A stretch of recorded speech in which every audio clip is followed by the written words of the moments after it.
Welcome everybody. As you can see, it's a very sunny day here in London town, so I decided to bring you the review of last night's action here from the Garden. We don't get much sunshine here in the UK, so I'm going to enjoy it while it lasts. Apparently we've got rain again from tomorrow, so yeah, we're going to enjoy it while we can. Let's talk about Canelo Alvarez and his display against John Ryder. We'll also talk about Joshua Buatsi against Stepien, and we'll also talk about Gvozdyk against Bolotniks and where Buatsi and Gvozdyk stand in terms of the wider light heavyweight division. How would they cope against the likes of Beterbiev, against the likes of Bivol? How about against even the likes of Yarde, and so on and so forth? We'll get into that. We'll start off discussing Canelo Alvarez. As I said in the preview, I expected this to be a very good fight. I knew it would be intriguing. This is a different type of fighter than Canelo has faced in a very long time. He's predominantly been facing technical back foot boxers, whereas this is a guy who will get in the pocket and force you to work in the pocket. And the last time we saw that with Canelo Alvarez was the first Liam Smith fight, and that was a fun fight. Canelo was cut in the second round. He needed 9 rounds to get Liam Smith out of there with a devastating body shot. So I knew that this could potentially be a really interesting fight. Now, I expected Canelo to get him out of there in the middle to latter middle round. So anywhere between, say, 5 and 9 is the sort of region I expected him to get him out of there. And the reason I felt that is because as John Ryder is very, very difficult to read on his entry point, I knew that early on he'd be causing some problems getting inside, making it a rough and tumble fight, but that Canelo would eventually read those patterns and on his entry start to time him, counter him, and that ultimately he'd hit far too hard, and by the middle to latter middle rounds he would take him out. And in the 5th round he did drop John Ryder, and it looked like the writing was on the wall. But whilst Ryder was having a lot of success on the inside, as we expected, and he was doing it in the way we expected it to happen, as we spoke about in the preview video, he's got certain technical elements that he employs in that area, and we'll talk about that in a moment. But what I didn't foresee is that he would be so much better at hiding that entry point and being so rugged, and Canelo would struggle to time him on that entry. And so because of that, I then feel that from that point forth, Ryder made a bit of a tactical error, and we'll talk about that in a minute. Now, in terms of his entry, one of the things we spoke about in the preview is that he likes to throw that right hook to the body, collapse the pocket, fall inside you, pull you in, dip his body all the way to the left side, and then start throwing these powerful left uppercuts. And you saw how he had a lot of success with that. And then when Canelo started to read that right hook to the body, John Ryder started to throw the right hook to the head, followed by the uppercut through the pipe, and that was a nice combination that was working for Ryder. However, I felt that there were a couple of occasions where he had Canelo pinned right up on the inside, and Canelo's tied up and he's looking to push him out, and he's covered up, he's in a good defensive position, and there might not be much on for Ryder, but Ryder would then willingly step back. He'd push him away or be allowed to be pushed away. He wouldn't offer much resistance in that regard, and then they'd reset. And I thought that was wrong from Ryder. Even if you're not finding openings when you're on the inside, you've landed 1 or 2. If you then tie up and he's not landing either, and you're wasting time like that, you're winning the majority of those exchanges. You're wrestling him, so you're going to test his muscular stamina. That's different to lung capacity. Keep doing that, John, and we'll see how it goes down the latter half of the fight. Instead, I felt he was giving Canelo a little bit too much authority to start walking him down. Now, the ring was tiny, 18 by 18. I don't think I've seen a smaller ring at such a high level. It was a really small ring, which theoretically would have suited John Ryder, because Ryder is an inside fighter and he's not really a mover. Canelo, on the other hand, we have seen his upper body movement and his agility, as we saw against the likes of Danny Jacobs. So you would have thought that that ring would suit Ryder, but clearly Canelo would have wanted that.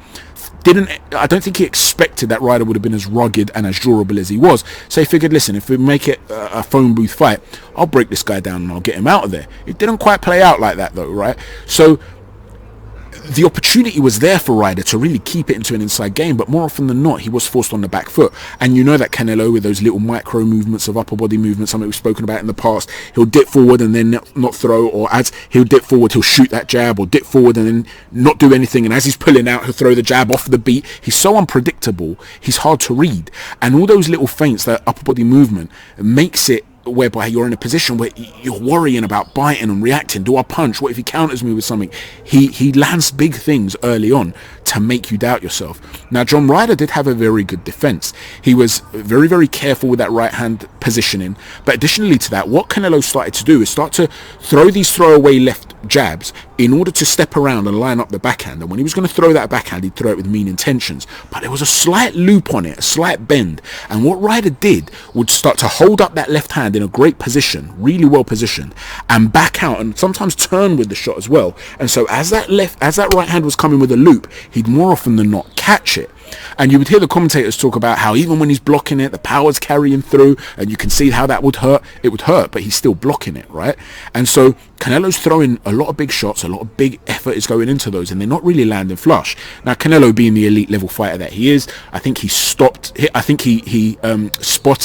that particular pattern, and when he threw the 1-2, he didn't throw the right hand with a loop. He threw it straight down the pipe. So it came on the inside of that guard, so to speak, and he managed to drop John Ryder. So Canelo's always going to be able to adjust, but by and large, Ryder was doing a really good job of reading the shots. He was really good defensively. I just felt that when you're on the back foot like that against Canelo in a small ring and you're inviting him to tee off on you, you're going to have some problems. And a lot of the times, even when he was getting caught, he would instantly throw back, often a jab, and that would just keep Canelo honest. He's letting him know, listen, you're not just going to be able to walk me down and start throwing shots. I'm not going to be Callum Smith here, where I'm going to be catching shots, or you're going to be busting me up, you hit me on the bicep, wherever it is, then I'm going to pivot out and get away, and you're going to hump me again. No, you're going to come at me. You might have some success, but you're going to eat a punch in the mouth straight back. And that was really good stuff, I felt, from John Ryder. So, listen, Ryder gave a great account of himself, but ultimately I felt that tactically he should have stayed in the pocket a little bit more. What a warrior though. Canelo Alvarez's abilities, the little micro movements that he does, is just elite level stuff. And you know, it's almost inevitable now that a lot of people are talking about him being washed or not the guy he used to be and stuff like that. Let me tell you something, your favorite super middleweight, if he'd eaten the shots that John Ryder ate last night in a small ring like that, he would have been out for a 30 count. Don't assume everybody survives what John Ryder survived last night. I'm hearing a lot of people saying Canelo Alvarez was gassing in the last 3 rounds. It is true that Canelo puts in such a big effort that the last few fights he has slowed down in the last few rounds, in the championship rounds, but he busts you up to such an extent early on in the fight that you are such damaged goods. Your ability to then put your foot on the gas late on is hindered, and even if you're capable of putting your foot on the gas late on, are you sure you're going to get this guy out of there? Because although he gasses and his output drops, his upper body movement's still there. Golovkin had some success late on. Dimitri Bivol had success late on. Ryder had success late on. They didn't hurt Canelo to the point where he looked like he was going to go down or he looked like he was going to get stopped. So if your favourite super middleweight does survive the first 6 or 7 rounds, 8 rounds, where he's getting lit up probably, he's got to have the energy to then turn it around, hurt Canelo, stop Canelo. Now, I'm not saying I rule out some of these guys against Saul Alvarez, but just be careful with your assertions that this guy's washed and he's done. If a career is a mountain, yes, at the mountaintop, the peak of his powers was the second Golovkin fight, a fight I actually felt he lost, and the Danny Jacobs fight, a fight where I thought he was majestic against a fantastic fighter in Danny Jacobs. He's beyond that peak now. He's on his way down, right? But you can still be on the way down from a mountaintop and still be a lot higher than the rest of the world. So just be careful what you wish for. In terms of Dimitri Bivol, look, you guys know that I picked Bivol to beat Canelo ahead of the first fight, and he won the first fight. So clearly, you know what my prediction is going to be for the second fight. Having said that, there are adjustments Canelo Alvarez can make which could make him a lot more competitive. With regards to the likes of Beterbiev and so on and so forth, listen, I will always save my predictions for technical breakdown videos, but all I'm saying is don't assume Canelo Alvarez is washed or that he's ducking guys or stuff like that. Believe me, this man is still very, very dangerous. Let me know what you think about his performance. Let me know what you think about John Ryder's performance. I'd love to see Ryder fight somebody like Beterbiev next. Assuming Ryder doesn't want to retire, who could hold it against him if he wants to go out after a big payday like this as such a grand event? It was one of the best walkouts, if not the most grand walkout I've ever seen last night for Canelo Alvarez. What a show to bow out on if that's what Ryder wants to do. Moving on from that, let's talk about Joshua Buatsi against Stepien. A lot of people have been very critical of his display against Stepien. They've been saying, listen, this is a guy he should be blowing out of there. This is a guy that Callum Smith was due to fight and expected to blow out of there. And, you know, a lot of people feel as though he's been a great disappointment, because you have to understand Adonis Stevenson was stopped in quite brutal fashion against Gvozdyk, and tragically he had to leave the sport. Thank God he's in a much better place now. Then Gvozdyk himself left the sport after a brutal beatdown at the end against Beterbiev, and he was number 2 at the time, or number 1 in many people's eyes, behind Beterbiev or ahead of Beterbiev, depending on how you had them. At the time, Dimitri Bivol was not as highly rated as he is now. I used to get a lot of abuse for how much I actually rated Dimitri Bivol, when I would call him a master of distance control and say he had the best balance out of all of the light heavyweights and he was the most fluid and stuff like that. People used to mock me and criticize me a bit for it. He wasn't observed in the way he is now. So when you saw a lot of these light heavyweights like Buatsi, Anthony Yarde, Callum Johnson coming through, and you saw these this opening, say, in the light heavyweight division, as Adonis Stevenson and Gvozdyk started to sort of leave the division and you saw those guys start to emerge, people started to say, well, listen, Buatsi could be a superstar, for instance. And because he hasn't really kicked on in that way, a lot of people see that as disappointing and they see him as a bit of a failure. That's harsh, but I understand it. I understand what they're saying. He hasn't gone to the position that a lot of people expected him to be at. So why is this? I actually think Buatsi has some fantastic attributes, offensive ones, and I know a lot of people are going to say offensive. You couldn't even get Stepien out of there. We're going to talk about that in a second. But I think there are some domestic defensive issues that he has, whereby I think they're going to be very difficult to get on top of and difficult to eradicate as problems. So we'll talk about that in a moment. But in terms of his offense, Buatsi is very, very good as a technical boxer, and he's very good at finding and picking openings. He's brilliant at feinting. You know, Tyson Fury is one of the best in the game when it comes to feinting and with his lead hand, and that's what I see a touch of what Buatsi does and what Fury does. He'll have that high guard and he's got his hand positioned very well. He's very careful with the position of his hand, and then with his lead hand he'll almost probe with it with little feints, little rolls, and then just catch you with a jab off of the beat. Sometimes he's trying to find openings all over your body. If he spots a shot to the body, he'll open up and throw a hook to the body, slip to the other side, hook to the body, whatever it might be, wherever he spots openings, he'll target. You know that arcade grid game where you've got this like grid and these little buttons, and it will light up, each one will light up in a blue light, saying you've got to quickly touch the blue light, then touch the other blue light, then the other blue light, and it's checking your sort of awareness and how quickly you're processing information and how you're reacting. I reckon Buatsi would be quality at that. I think he's really good at that. He finds openings quickly, like the Terminator. Like you heard Dad Aziz talk last night about how him and Lawrence Okolie will call it the blender when he starts letting his hands go, and that's because you're getting whipped around all over the place. He'll hit you, your head will drop to one place, he'll spot it, he'll hit you again, you'll pull back, he'll hit you again. It's like bang, bang. He's very, very good at that, Joshua Buatsi. The problem is he was gun shy last night. He wasn't really letting go of his hands. And why was he not letting go of his hands? Because he was being made to pay for certain defensive lapses. Now, one of those defensive lapses is that the strength of using the lead hand so fluidly and in terms of feinting can give an opponent openings. You see, one of the things he does when he's going to throw that lead hand, he'll often just drop the lead hand. So he'll go from the knuckle, go from 12 p.m. to 6 p.m. and then he'll shoot it. Or he'll rotate sometimes as well. So it'll go from 12 p.m. all the way around to 12 and then shoot it. As it's come down to 6 p.m., if you've not thrown it, that element there, that moment creates an opening, right? I've dropped my hand from my face. And Buatsi will often keep that lead hand so fluid that as he drops ready to throw that jab, you can catch him with a right hand over the top of the jab.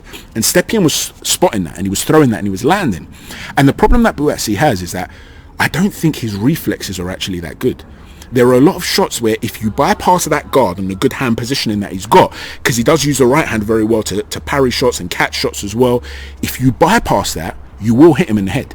Now, there was one round, I think it was round 5 or something like that, where you saw that he widened his base and he started to show upper body movement and he was pulling out, coming down, and shots were missing. When he's in that mode, in that moment of, okay, I'm going to show upper body movement, he can be evasive. But when he's got that upright stance, feet quite narrow, because he's got excellent balance, Buatsi, which is what enables him to adjust so quickly to be accurate. But when you bypass that stance, that guard, you will find a home against Buatsi. He's a little bit easy to hit. And if you remember that fight against Kalic, that was the hardest fight of his career. And there were these long shots that were catching him and he'd be pulling out and still getting caught. So I think he's got some issues with his reflexes. Now, against a guy like Beterbiev, you can't get away with that. Because as good as you are as a technical boxer and as accurate as you are, you're going to have problems. Now, we have to assume he can go through the gears a lot better than he did last night and up the tempo much better than he did last night, but that he just wasn't able to do it last night for whatever reason. He was rusty or whatever it was, but we know he can do a lot better than that. We've seen it. But that won't be enough if you're also getting caught against a guy like Beterbiev.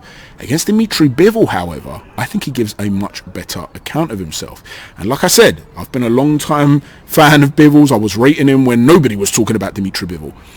But no man is invincible, and I'm not saying he would beat Dimitri Bivol, I'm just saying he would have more of a chance against him, because like Craig Spider Richards, Buatsi has the ability to make it a technical boxing match against Bivol, and Bivol's not this monster puncher whereby if he's catching you, he's going necessarily to take you out. So although he's got the fluidity, the foot speed, the hand speed, and he would have some advantages over Buatsi. Buatsi himself is accurate, his timing's great, and he's a good technical boxer. So that could be a really interesting fight. And so it's a shame that he left Matchroom really, rather than really push on for that fight. I thought that would have been his best option out of the top dogs. Whereas Beterbiev's a harder fight. In terms of away from the top two, even an Anthony Yarde, stylistically speaking, if a Yarde's spotting these little tells and he's landing, you don't want to be getting caught by Anthony Yarde with these shots consistently. But Yarde loses positioning sometimes when he throws those big, wide, sweeping left hooks, and then he'll duck his body out of the way. He's got great upper body movement and agility, Anthony Yarde, so he steps out of the way of shots after he's lost his positioning. But because Buatsi's so accurate, he'll fancy his chances to make him fall short perhaps, or react to what he's doing and then lining him up and catching him with those shots when he falls out of position. So that's a terrific fight. The point I'm making here is that don't write off Buatsi. There are a lot of top guys where it matches up really well, his abilities and his style. Yes, he's not lighting up the world at the moment. He's not looking exciting. The boxer have made some signings, him and Lawrence Okoli, and you're wondering in terms of, how exciting they're going to be. Are they crowd pleasers? Are they going to be drawing a crowd? There are question marks there. But in terms of their ability, make no mistake, Buatsi is no joke. He just needs to work on a few things. I'm just wondering if those lack of reflexes can actually be rectified. As for Gvozdyk, you saw that he still really has an understanding of distance control. He's very fluid. He can stand right in front of you and just, change the angle of his head. And he's a very, very good boxer. And we know that he can bang as well. I would stay away from Beterbiev though. Beterbiev is all wrong for Gvozdyk. He seemed easier to find than he used to be. Now that could just be down to ring rust, but he really is throwing the cat among the pigeons, Gvozdyk, because if he can rekindle some of that old form, he has been out now for a couple of years, and he's 36 or whatever. It's hard at that age to get back to the groove of things, but if he can get there, you're talking about another guy who potentially stylistically will look at Dimitri Bivol and say, me and you would have a straight boxing match, but you're not going to do to me what Beterbiev did. So I'm very confident when I'm up against you. That's how he might be looking at it. Let me know what you think, ladies and gents. Please don't forget to hit a stiff jab on the like button, a right cross on the subscribe button, and an uppercut on the notifications button. Thanks for watching, everyone. Chat to you soon. Take care. God bless.